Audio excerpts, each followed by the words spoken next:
Ils sont plusieurs centaines ici sur les Champs-Élysées à voir monter ce cortège avec cette banderole que vous pouvez lire, lancer des slogans sur Emmanuel Macron, Macron démission, et puis tour à tour ils prennent la parole avec un mégaphone et expriment leurs diverses revendications.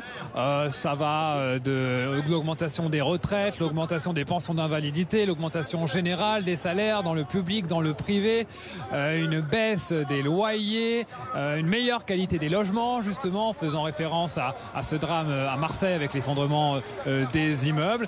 Des manifestants qui expriment leur colère, qui sont un peu frustrés quand même de ne pas être plus nombreux ici. Alors selon eux, c'est parce que tous leurs collègues, les autres gilets jaunes, eh bien, sont bloqués à l'extérieur de ce périmètre de sécurité. C'est ce qu'ils expliquent. Ils parlent d'un piège de Christophe Castaner pour empêcher qu'ils soient rassemblés en très grand nombre. Mais ces manifestants sont là depuis ce matin. Ils ont accepté de se faire fouiller, de passer les points de filtrage, de se faire contrôler leur identité pour pouvoir accéder ici.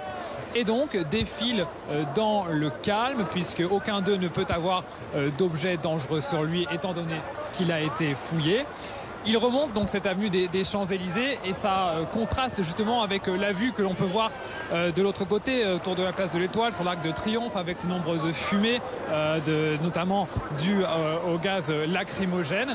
Ces manifestants qui regrettent bien que le gouvernement, ce sont leurs mots, ait orchestré ces heurts, ces violences, et ils le disent, ils ne sont pas violents, ils sont pacifiques. Certains d'ailleurs arborent des roses, mais ils comprennent qu'il y ait des montées de violence, ils le disent.